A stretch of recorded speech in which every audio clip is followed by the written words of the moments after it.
Movie की शुरुआत होती है प्यारी सी बच्ची से, जिसकी उम्र 10 या 12 साल होगी। उसके सर पर सींग थे और 2 पर भी थे। वह एक प्यारी सी परी थी। उसका नाम होता है मेलिफिसेंट। वह एक जादुई जंगल में रह रही होती है। उसने अभी तक बाहर की दुनिया नहीं देखी होती है। उसके लिए यही सब कुछ उसका प्यारा जंगल था। अब आप ये भी सोच सकते हैं, अभी तक उसने कोई इंसान नहीं देखा और फिर भी वो अपने जंगल में खुश है। उस जंगल में इंसानों के अलावा बाकी सब क्रीचर थे और अजीब अजीब से जानवर भी थे। एक दिन मेलिफिसेंट जंगल में कहीं जा रही होती है तो उसे एक छोटा सा लड़का दिखाई देता है जो उसी की एज का था। वह उससे कहती है कि तुम कौन हो। वह छोटा बच्चा मेलिफिसेंट को बताता है कि मैं पास के किंगडम में रहता हूँ और मुझे एक हीरा नजर आया जो मैंने उठा लिया है। मेलिफिसेंट उससे वह हीरा वापस लेती है और उससे कहती है आओ मैं तुम्हें तुम्हारे किंगडम वापस छोड़ देती हूँ। फिर वह लड़का कहता है कि ठीक है मैं चलो तो जाऊंगा, क्या तुम मुझसे दोस्ती करोगी और अगर मैं दोबारा इस जंगल में आया क्या तुम मेरे साथ खेलोगी। इस पर मेलिफिसेंट कहती है ये एक जादुई जंगल है, यहाँ पर तुम्हारा आना ठीक तो नहीं है लेकिन देखेंगे। इस पर वे दोनों हैंडशेक करते हैं तो मेलिफिसेंट को करंट सा लगता है। इनफैक्ट उस लड़के के द्वारा पहनी गई लोहे की रिंग से मेलिफिसेंट को करंट लगता है। वो बताती है कि लोहा परियों को जला देता है तो आगे से इसको पहनकर मत आना। हम देखते हैं कि वो लड़का अपने किंगडम वापस चला जाता है, लेकिन जिस किंगडम से वो आया था वह किंगडम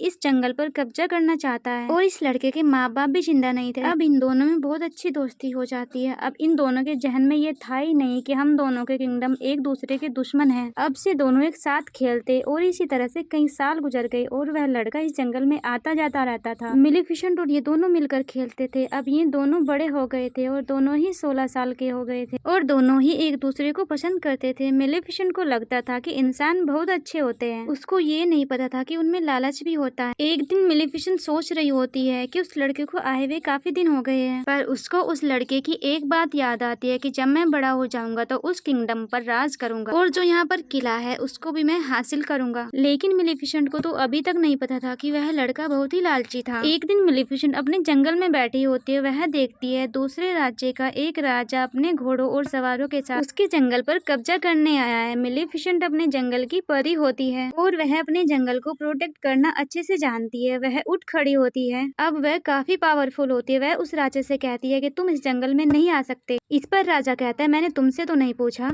और ऑर्डर देता है मुझे इसकी डेड बॉडी चाहिए। राजा के आदमी जंगल की ओर जाने लगते हैं और जंगल में भी अजीबोगरीब क्रीचर घोड़े पे बैठकर इन पर अटैक करते हैं। वो सब क्रीचर उन इंसानों पर भारी पड़ रहे थे। इंसान वहाँ से भाग जाते और कहते ये तो जादुई जंगल है और हमारे बस की बात नहीं है इनसे लड़ना। अब राजा अपने किंगडम वापस चला जाता है। वह काफी बूढ़ा हो चुका था और कमजोर भी। वह सबको इकट्ठा करता है और कहता है कि तुम सब जानते हो ना कि उस जंगल में कितना खजाना है और मैं शुरू से ही कहता आ रहा हूँ कि हम उस जंगल पर कब्जा करेंगे, लेकिन जैसी मेरी हालत है मुझे नहीं लगता मैं वहाँ जाकर लड़ सकूंगा। लेकिन मैं तुम सबसे वादा करता हूँ कि जिसने उस मेलिफिसेंट को मार दिया मैं उससे अपनी बेटी की शादी कर दूंगा। तभी उनमें से एक लड़का बाहर आता है और कहता है मैं जाऊंगा वहाँ पर। आप ये सब सुनकर हैरान रह जाएंगे। यह वही लड़का है जो बचपन में मेलिफिसेंट के साथ खेला करता था। इसका नाम स्टीफन है और अब ये बड़ा हो गया था। फिर स्टीफन जंगल में जाता है मेलिफिसेंट से मिलने। कई साल बाद मेलिफिसेंट उससे पूछती है इतने अरसे तक तुम कहाँ थे, तुम्हें हमारी दोस्ती का जरा भी ख्याल नहीं आया। तो वो कहता है मुझे माफ कर दो, मैं कुछ मशरूफ हो गया था। मैं तुम्हें आज तक नहीं भूला और तुम्हें यह बताने आया हूँ कि हमारा राजा तुम्हें मारना चाहता है। अब तुम अपना ख्याल रखना, मैं यहाँ तुम्हारी रक्षा करने आया हूँ। फिर वे दोनों बैठकर बातें करने लगते हैं। मेलिफिसेंट कहती है कि मैंने तुम्हें माफ किया।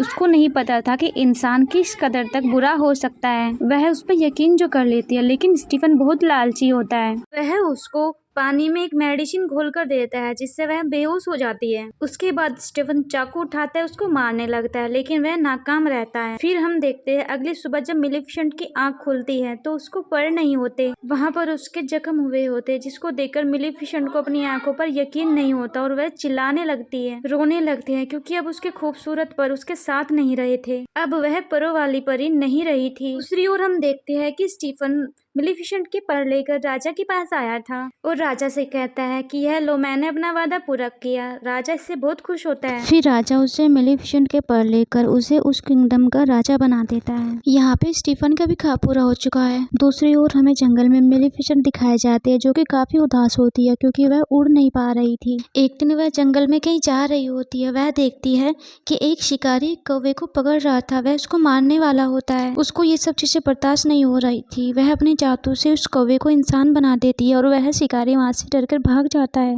वो कौवा जो कि अभी इंसान बन चुका था उसके पास आता है और बोलता है थैंक यू, और उससे पूछता है कि यह आपने क्यों किया। इस पर मेलिफिसेंट कहती है कि मैं नहीं बता सकती, बस मेरे दिल में रहम आ गया। इस पर वह कौवा कहता है मैं आपकी लाइफ टाइम गुलामी करूंगा और जो भी आप कहेंगी आपकी सारी बात मानूंगा। कौवा आदमी बनने पर बहुत खुश हो रहा था, तो मेलिफिसेंट की उसकी बात पर एग्री हो जाती है और उसका नाम डेविल रखती है। वह मेलिफिसेंट के लिए खबर लाता था और एक दिन मेलिफिसेंट को पता चलता है कि स्टीफन ने राजा बनने के लिए उसके पर काटे थे। इस बात से मेलिफिसेंट को बहुत गुस्सा आता है और वह इंसानों से अब नफरत करने लगी थी। दूसरी ओर हम स्टीफन को देखते हैं जिसकी शादी हो गई थी और बेटी भी है, और वहाँ पर एक जश्न चल रहा था। किसी को नहीं पता कि वहाँ पर कौन कौन आने वाला है और कितनी कितनी दूर से आ रहा था। इसी चीज का फायदा उठाते मेलिफिसेंट भी वहाँ पर चली जाती है और विश करने लगते हैं। उस छोटी सी बच्ची से कहती कि तुम बहुत ही प्यारी हो, लेकिन तुम जैसे ही 16 साल की हो जाओगी तुम्हारे हाथ में एक सुई चुभेगी जिसके बाद तुम मर जाओगी। स्टीफन उसके आगे गिड़गिड़ाने लगता है कि तुम मेरा बदला मेरी बेटी से क्यों ले रही हो। तो मेलिफिसेंट कहती है कि मैं भी एक लड़की थी और याद है तुमने मेरे साथ क्या किया था। मेलिफिसेंट के दिल में अभी भी कुछ रहम होता है और वह स्टीफन से कहती है कि अगर तुम्हारी बेटी को उसके 16th बर्थडे पर उसका सच्चा प्यार मिल गया तो वह बच सकती है। स्टीफन इस बात से बहुत परेशान हो जाता है और 3 छोटी छोटी परियों को बुलाता है और कहता है कि मेरी बेटी को यहाँ से बहुत दूर लेकर जाओ, जब तक वह 16 साल की नहीं होगी उसको यहाँ पर वापस मत लेकर आना वरना यह मर जाएगी। इसके बाद वह जंगल पर अटैक करने के लिए निकल जाता है, लेकिन ऐसा नहीं हो पाता क्योंकि मेलिफिसेंट ने जंगल की बाउंड्री को अपनी शक्तियों से कवर किया हुआ था और कोई भी इंसान उस जंगल में नहीं आ पाता। फिर हम देखते हैं कि वह प्रिंसेस जो उस राजा की बेटी होती है जिसका नाम अरोरा था, उसको वे 3 परे लेकर बहुत दूर चले गए थे, लेकिन मेलिफिसेंट की नजर हमेशा से उस पर रहती है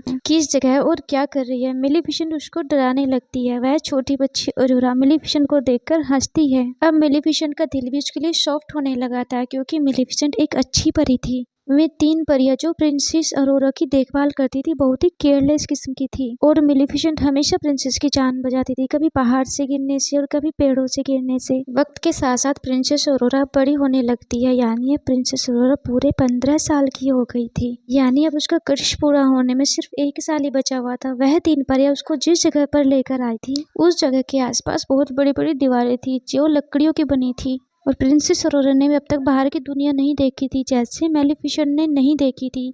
अब उसके मन में सस्पेंस क्रिएट होता है कि बाहर की दुनिया के पीछे क्या है। एक दिन वह उस दीवार के पास जाती है और देखती है कि वहाँ पर क्या है। तभी उसको फील होता है कि कोई उसको उस झाड़ियों के पीछे से देख रहा है और वह आवाज देती है कोई है तो बाहर आओ, मुझे तुमसे बहुत सारे सवाल करने हैं। यह सब बातें मेलिफिसेंट दीवार के पीछे से सुन रही थी। अब उससे रहा नहीं जा रहा था क्योंकि वह भी अरोरा से बहुत प्यार करती थी। मेलिफिसेंट को देखने पर प्रिंसेस अरोरा बहुत खुश हो जाती है और कहती है कि आप तो वही है जो बचपन से मेरा ख्याल रखती आ रही हो, लेकिन कभी भी मेरे सामने नहीं है। आप तो मेरी गॉड मदर हो, मैं आपको जानती हूँ और जो आपके साथ कौवा है मुझे वो भी बहुत अच्छा लगता है। मेलिफिसेंट को इस जवाब की कोई भी उम्मीद नहीं होती और वह भी अंदर से बहुत खुश हो रही होती है क्योंकि मेलिफिसेंट एक बहुत अच्छी परी होती है और वह अब अरोरा से प्यार करने लगी थी। अब मेलिफिसेंट भी नहीं चाहती थी कि जो उसने कर्ज दिया था वह उसको और हर्ट करे। अब दोनों में काफी अच्छी बॉन्डिंग हो गई थी। वो हमेशा साथ रहती, माँ बेटी की तरह एक दूसरे का ख्याल रखती। एक दिन जब प्रिंसेस सो रही होती तो मेलिफिसेंट अपनी पूरी पावर का यूज करके उससे वह शराब वापस लेने की कोशिश करती है। फिर उसे पता चलता है कि इतने साल पहले दिया हुआ कर्ज अब वापस नहीं हो सकता, स्पेशली तब जब उसका पूरा होने का टाइम हो। और इसी बात को लेकर मेलिफिसेंट परेशान थी कि उसका 16वां बर्थडे आने वाला था और वह दुआ करती है कि जल्दी उसको उसका सच्चा प्यार मिल जाए ताकि वह कर्ज रिवर्स हो जाए। हम देखते हैं जंगल में सुबह हो गई थी। प्रिंसेस अरोरा और मेलिफिसेंट बातें कर रही होती है। प्रिंसेस अरोरा उससे पूछती है कि आपके पर कहाँ है। सभी परियों के पर होते हैं लेकिन आपके नहीं है। मेलिफिसेंट कहते कि मेरे भी पर थे लेकिन किसी इंसान ने उनको छीन लिया। मैं उनके साथ बहुत खुश थी और आसमान में बहुत ऊंचा उड़ा करती थी, मुझे उनकी बहुत याद आती है। इसी बात को कहते हुए मेलिफिसेंट रोने वाली होती है। फिर प्रिंसेस अरोरा उसको चुप कराती है और कहती है कल मेरा 16वां बर्थडे है और मैं उन परियों से इजाजत लेकर हमेशा के लिए आपके पास रहने के लिए आ जाऊंगी। आप इस दुनिया में अकेले नहीं हैं, अब मैं आपके साथ। लेकिन मेलिफिसेंट जानती थी कि यह पॉसिबल नहीं है जब तक कि उसको उसका सच्चा प्यार नहीं मिल जाता और ये एक दिन में तो नहीं होता। प्रिंसेस अरोरा वहाँ से जा रही होती है। फिर रास्ते में उसको एक लड़का मिलता है जो कि बहुत प्यारा था और उसी की उम्र का था। वे दोनों एक दूसरे को देखते ही पसंद करने लगते हैं और वहाँ से अपने घर चली जाती है। वह उन तीनों परियों से कहती है कि मैं यहाँ से अब जाना चाहती हूँ, मैं इस घर से दूर मेलिफिसेंट के पास जाना चाहती हूँ। 2 परियों को लगता है कि इसको पता चल गया है कि इसकी मॉम डैड जिंदा है और ये अपने किंगडम वापस जाना चाहती है अपने बर्थडे के बाद। वो तीनों परियां उसको बता देती है कि क्या क्या हुआ और एक इविल फेरी तुम्हारी जान लेना चाहती है और वह और कोई नहीं बल्कि वही मेलिफिसेंट है। यह सुनकर प्रिंसेस अरोरा को अपने कानों पर विश्वास नहीं होता।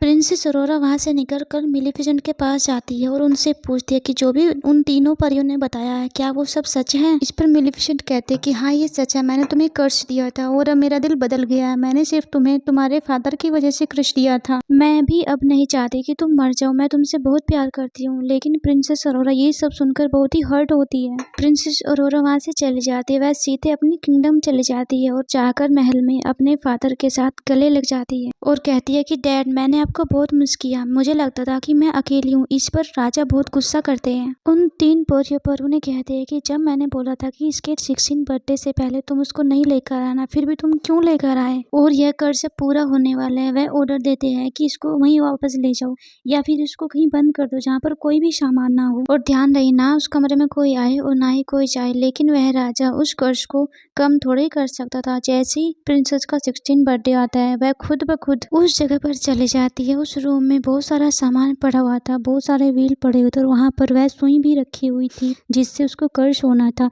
वह खुद से ही उस सुई को टच कर लेती है और बेहोश हो जाती है और गहरी नींद में चली जाती है। इससे राजा भी बहुत परेशान हो गया था क्योंकि उसकी बेटी गहरी नींद में चली गई थी जो कि अब कभी नहीं उठेगी। उधर मेलिफिसेंट को भी बहुत दुख हो रहा होता है और वह उस लड़के को बुलाती है जो कि उस दिन अरोरा को जंगल में मिला था और वो सोचती है कि शायद ये दोनों एक दूसरे को पसंद करते हो, अगर ये अरोरा को मिल जाए तो शायद अरोरा ठीक हो जाए। वह उसको प्रिंसेस अरोरा के पास लेकर जाती है जहाँ पर वह सो रही होती है। उधर वह तीन परियां भी होती है जो प्रिंसेस का ख्याल रख रही थी और वो राजा से कहते हैं कि आप तो प्रिंसेस के फादर हो, आप उसकी गाल पर किस कीजिए, शायद प्रिंसेस इससे ठीक हो जाए। इस पर राजा कहता है नहीं, मैं किसी का सच्चा प्यार कैसे हो सकता हूँ, मैंने ही मेलिफिसेंट को धोखा दिया था और मेरी वजह से ये सब कुछ हो रहा है। और फिर मेलिफिसेंट उस लड़के को प्रिंसेस के पास लेकर आती है और वह लड़का उसके पास जाता है लेकिन प्रिंसेस ठीक नहीं होती तो मेलिफिसेंट को पता चलता है कि वह उसका सच्चा प्यार नहीं है और मेलिफिसेंट रोने लगती है और कहती है कि मैं तुम्हें बहुत याद करूंगी, मैं तुम्हें बहुत प्यार करती हूँ, मैं तुम्हें कभी भुला नहीं पाऊंगी, मैं तुम्हारी स्माइल को हमेशा याद रखूंगी। और ये कहकर उसके माथे को चूमती है और वहां से जाने लगती है। तभी उसको पीछे से आवाज आती है, रुकिए गॉड मदर। और ये आवाज प्रिंसेस अरोरा की होती है। जी हाँ,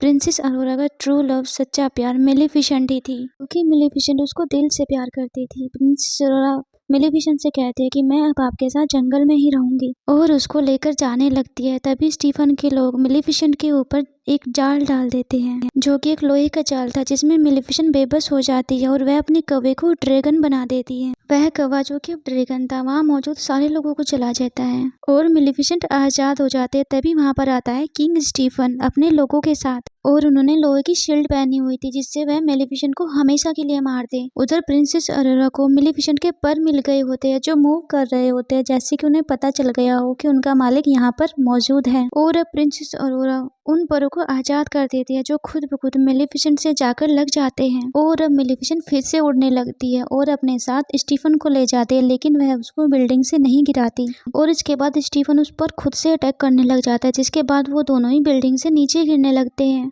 स्टीफन ने मेलिफिसेंट के परों को पकड़ा हुआ था जिससे कि वह उड़ ना सके, लेकिन जैसे ही वो दोनों जमीन पर गिरने वाले होते हैं मेलिफिसेंट अपने परों को खोल लेती है और उड़ जाती है जिसकी वजह से स्टीफन जमीन पर गिरकर मर जाता है। यानी अब ये लालची आदमी इस दुनिया में नहीं रहा था, अब सब कुछ ठीक हो गया था। अगली सुबह हम देखते हैं कि मेलिफिसेंट उन बाउंड्री को हटा देती है जो उसने जंगल के आसपास बनाई थी और वहाँ पर फिर से फूल खिलने लगते हैं। वह प्रिंसेस को कहते कि आज के बाद तुम इस जंगल की रानी हो और वहाँ का किंगडम और ये जंगल आपस में मिल जाते और सभी हंसी खुशी जिंदगी गुजारने लगते हैं। गाइस, कोई भी इंसान बुरा नहीं होता है, उसको बुरा बनाया जाता है उसके हालात, उसकी मजबूरियाँ और उसके आसपास का environment. Thank you for watching, good bye.